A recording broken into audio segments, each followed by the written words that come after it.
All right, well, is there a way out of this blockade? To talk about that, I'm joined now by Konstantin Kula. He is a member of the German parliament, the Bundestag for the Free Democrats. He also sits on the Committee for the Affairs of the European Union. It's good to see you again, Konstantin. So what do you make of the situation right now, this Brexit blockade, as I described it? Well, first of all, let me express that it's a quite good decision by the House of Commons that they rejected a no-deal Brexit when they voted on, I think, 7 different amendments.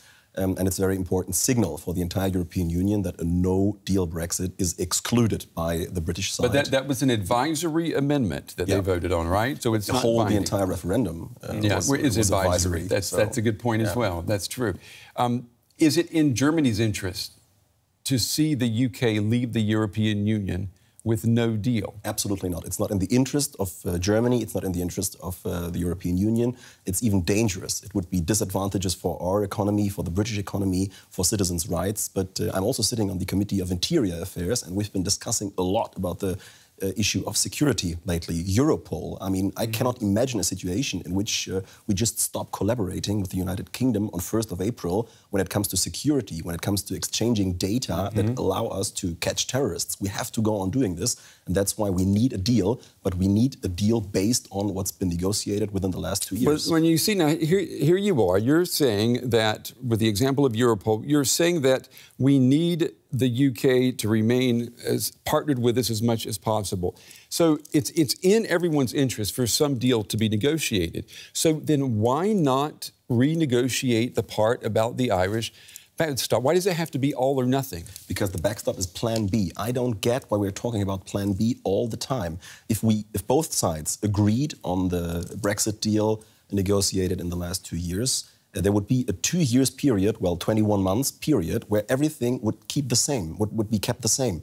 The United Kingdom would leave the European Union, but it would have to apply European Union law, and the European Union would have to treat the UK as if it was a member of the European Union. So there's almost 2 years to negotiate a trade deal. And only if that fails, only if there's not a trade deal, we will have to apply the backstop. So the backstop, as you just said, is the insurance policy we signed to avoid a hard border on the Irish island. So why are we not talking about Plan A? Well, let's stick with Plan B. Then why not say the backstop has to stay as is, but agree that it has a time limit?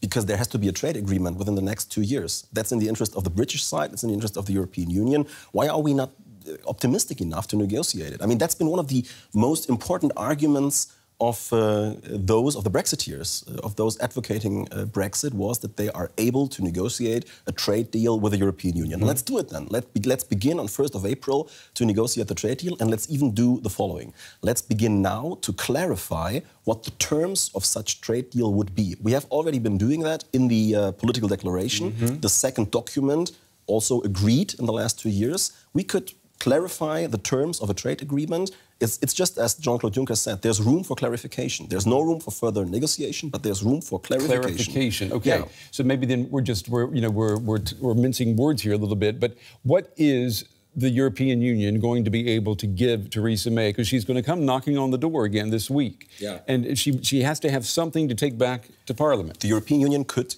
politically commit to reach a trade deal within the next 21 months. That's what they could do. That's what they can do based on the terms. I mean, let's ask the Irish government if the European Union is not moving at that point.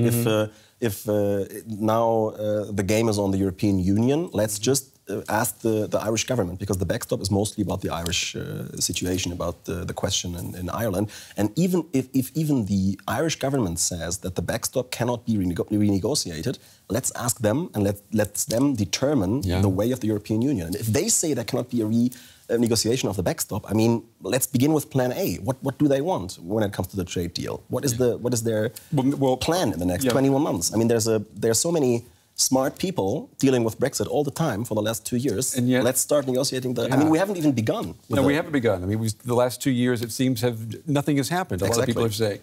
Konstantin, stand by. We're going to come back to you in just a moment.